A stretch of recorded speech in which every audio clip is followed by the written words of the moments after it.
Hello बच्चों, क्या हाल चाल। आज हम लोग फिर से आ गए हैं अर्थमेटिक प्रोग्रेशन समांतर श्रेणी में क्वेश्चन नंबर 10। क्वेश्चन नंबर 10 को सॉल्व करने जा रहे हैं। क्वेश्चन नंबर 10 जो है बहुत ही इजी क्वेश्चन है, लेकिन फिर भी बता देना जरूरी है। क्वेश्चन दिया है कि किसी एपी का 17वां पद उसके 10वें पद से 7 अधिक है, तो उसका सार अंतर ज्ञात करना। अगर आप लोग समझते होंगे कि 17वां पद क्या होता है, 10वां पद क्या होता है, तो बहुत आसानी होगा बनाने में। सॉरी, 17वां पद का मतलब क्या होता है A70, मतलब A17, और 10वां पद मतलब क्या होता है A10। ठीक है, 17वां पद जो है वो 10वें पद से कितना अधिक है, 7 अधिक है।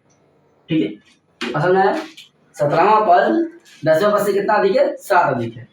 देखिए ये कितना हो गया A17, मतलब ये हो गया 17वां पद, ये हो गया आपका A10, ये हो आपका 10वां पद। आई 17वां पद जो है 10वें पद से कितना अधिक है, तो 7 अधिक है। तो A17 बराबर हो जाएगा A10 और उससे अधिक कितना है, तो 7 अधिक है। और हमको क्या निकालना है, इसका सार अंतर D। तो देखिए इसमें हम लोग चलेंगे, इसको लिख क्या सकते हैं A17 को। आपको पता है कि A17 को हम लिखते हैं A plus 16D, A plus 16D। A10 को क्या लिखते हैं, A10 को लिखते हैं A प्लस 9D, प्लस में 7 जैसे वैसे ही रहे, सब उठ के उधर जाएगा तो हो जाएगा A प्लस 16D, ये हो जाएगा माइनस A माइनस 9D बराबर हो जाएगा 7। ठीक है, देखिए प्लस A यहाँ पे माइनस A है, ये जो घट गया मतलब खत्म हो गया, कट जाएगा, और 16 में से 9 जाएगा तो बचेगा 7D। ठीक है, 7D बराबर हो गया आपका 7, तो D बराबर कितना हो जाएगा 7/7, 7 से 7 कट गया, तो D का वैल्यू क्या आ गया, 1 आ गया। D का वैल्यू कितना है, 1 है। ठीक है, ये हो गया आपका क्वेश्चन खत्म। तो ये बहुत इजी क्वेश्चन है, ठीक है, इसमें कोई ज्यादा परेशानी वाली बात नहीं है। ठीक है, तो इसके बाद हम लोग देखते हैं इसका 11 नंबर क्वेश्चन क्या कह रहा है। ठीक है, तो अब हम लोग करते हैं क्वेश्चन नंबर 10। अभी जस्ट हम लोग क्वेश्चन नंबर 10 किए हैं, और अभी है क्वेश्चन नंबर 11 एनसीईआरटी का। ठीक है, क्वेश्चन नंबर 11 क्या कर रहा है आपका, बोल रहा है कि एपी 3, 15, 27, 39 डॉट डॉट डॉट का कौन सा पद उसके 54वें पद से 132 अधिक है।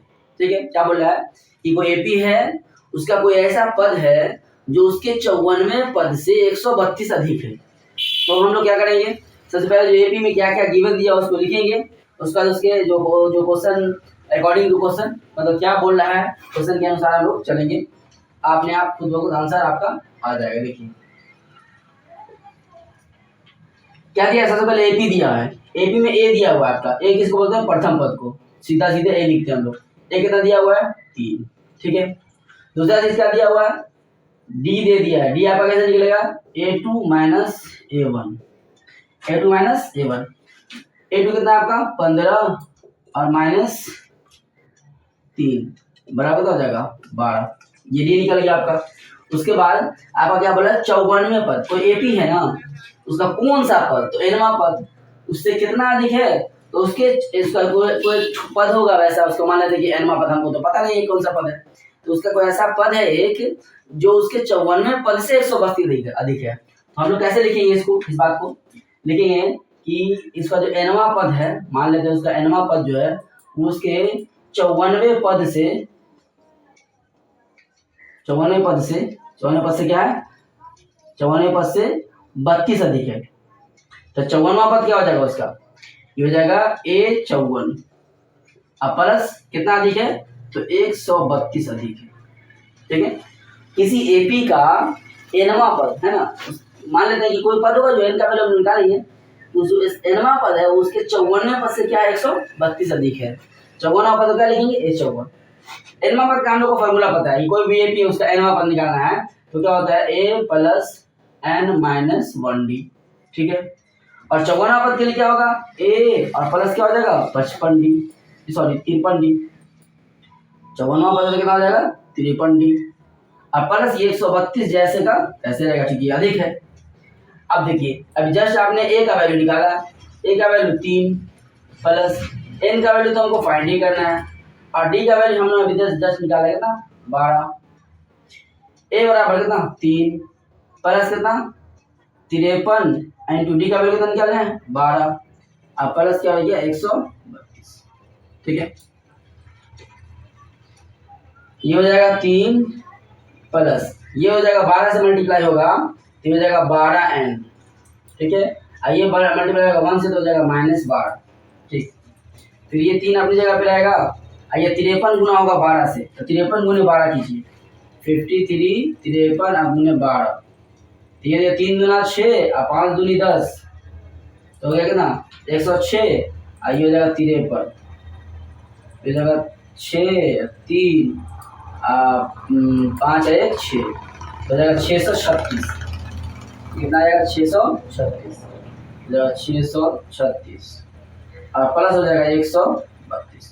ठीक है, उसके बाद अब क्या करना है आपको, जब वो आगे अब सिर्फ n को उधर छोटा है बाद में जितना नंबर है सबको इस तरफ उठा के ले आना। ठीक है, n 12 वाला n वाला किधर छोड़ दीजिए तो यह जाएगा 12n बराबर ये इधर कितना ये सबको पहले जोड़ लीजिए, जोड़ना चाहिए इधर लिख दीजिए छोड़िए 3 प्लस 336 प्लस 132 उधर वाला उठ के आ जाएगा -3 हो जाएगा और ये हो जाएगा +12 जो प्लस में माइनस है जो माइनस में है वो प्लस। अब ये देखिए ये हो जाएगा 12n बराबर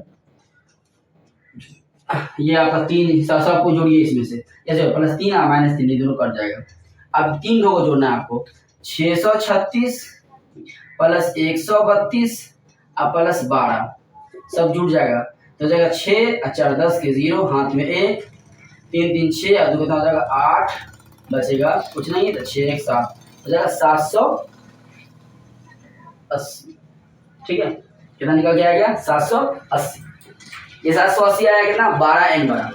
अब n का वैल्यू यहाँ से आगे निकल जाएगा तो n बराबर क्या हो जाएगा n बराबर हो जाएगा 780 अब बट्टा में क्या हो जाएगा 12 12 का 12 बढ़िया 12 का 12 12 दूना 24 12 छक 72 12 छक 72 भाग लगाइए 720 में 820 में 12 से भाग लगाइए 12 छक 72 ये बच जाएगा ना इसमें से 8 में से बचेगा 6 0 उतरेगा ये कट जाएगा। अब 12 पंचे 60 12 पंचे 60 कट गया कितना आया कट के आएगा आपका 65। ये 12 से कटेगा कितना बार में 65 बार में तो n का मान कितना आ गया 65 n का मान कितना आ गया आपका 65। मतलब ये हुआ कि एपी का 65वां पद जो है इस एपी का एपी दिया हुआ 3 15 27 39 उसका 65वां पद एपी का 65वां पद जो है वो उसके 54वें पद से क्या 132 है। एपी का 65वां पद उसके 54वें पद से 132 अधिक। ठीक है, बात सब में सेम इसमें ये चैप्टर स्टार्ट हुआ था आपका और ये एक्सरसाइज 5.2 तो मैंने आपको पहले ही बता दिया था इस चैप्टर में जितना क्वेश्चन होगा जो भी क्वेश्चन बनेगा वो सिर्फ और सिर्फ एक ही फार्मूला में बनेगा आपका an बराबर a plus n minus 1d वाले फार्मूला पे। ठीक है, उसके अलावा अब जो हम लोग अगर आगे पढ़ने जाएंगे अब अगला जो इसके बाद वाला एक्सरसाइज स्टार्ट होगा वो 5.2 स्टार्ट होगा। वो जो सम वाला 5.3 वो सम वाला होगा जिसमें क्या होगा आपको एक दो फार्मूला उसमें एसएन का। ठीक है, एसएन बराबर जो होता है n/2 into 2a plus n minus 1d और एक होगा एसएन बराबर n/2 into a plus an। ये दोनों को जो फार्मूला है इस पे पूरा 5.3 आपका खत्म हो जाएगा। तो 5.2 लगभग आपका खत्म हो गया है। ठीक है, इसमें 5.2 में जो क्वेश्चन बचा हुआ है ठीक है आपसे अगर बन जा रहा है तो इसको बना लीजिए, अगर नहीं बन पा रहा है क्वेश्चन तो यार कमेंट बॉक्स में आप उसको कमेंट कीजिए कि सर फलाना क्वेश्चन बनाना है, वो वाला क्वेश्चन हम बना करके आपको डाल देंगे। ठीक है, चलिए शुक्रिया हो गया। तो अब फिर क्वेश्चन नंबर अब जो बचा हुआ है एक क्वेश्चन नंबर 16। क्वेश्चन नंबर 16 भी अच्छा क्वेश्चन है। इसमें ये भी क्वेश्चन कई बार बोर्ड में पूछा गया है।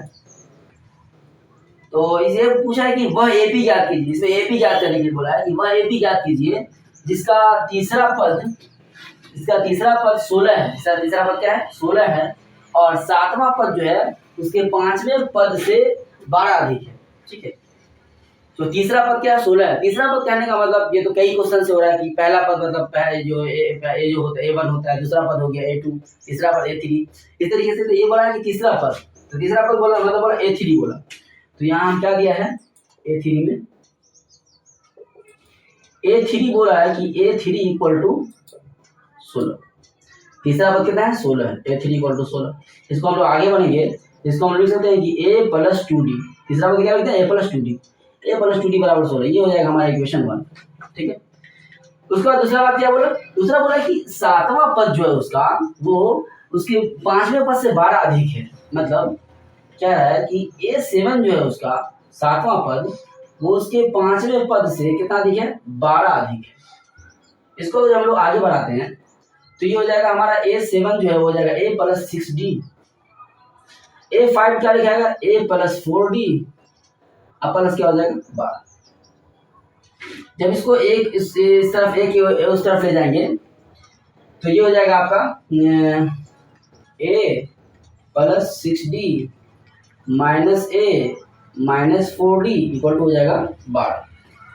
फिर आगे बढ़ेंगे इसको तो A से माइनस A प्लस A खत्म हो जाएगा, और 6D है, 6D में से 4D घट जाएगा तो बच जाएगा 2D, मतलब 2D, और 2D कितना हो जाएगा 12।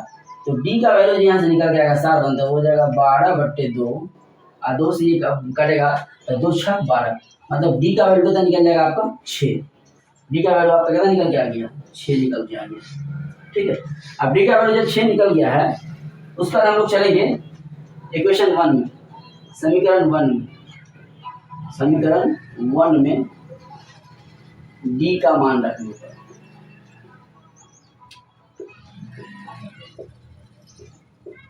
समीकरण 1 में D का मान रखें। समीकरण 1 क्या है आपका, समीकरण 1 है A प्लस 2D बराबर 16, तो A प्लस 2 अब D का मान कितना है 6 बराबर क्या हो गया 16, हो जाएगा A प्लस 6 दूनी 12 बराबर 16, तो क्या हो जाएगा A बराबर हो जाएगा आपका 16 माइनस 12, तो A बराबर कितना हो गया 16 माइनस 12 तो कितना हो गया 4, ये आपका A निकल गया 4। आपका A निकल गया, D निकल गया, और आपको ज्ञात क्या करना है AP ज्ञात करना है। तो भाई पहला पद हमको पता ही हो गया कि पहला पद जो A1 होता है वो कितना होता है 4 होता है। अब आगे 12 से 3 4 5 6 पे लिख दीजिए, उसका अगला पद लिख दीजिए A2 निकालिए। A2 क्या होगा A plus D, A plus D, तो A कितना है आपका A अब जस्ट निकाला है 4, और D कितना है आपका 6, तो 6 4 कितना हो जाएगा 10। फिर आप निकाल दीजिए A3 पर क्या होगा A प्लस 2D, A हो गया आपका 4 और 2 गुने 6 कितना हो जाएगा 4 और प्लस 6 दूनी 12, तो 12 से कितना हो जाएगा 16।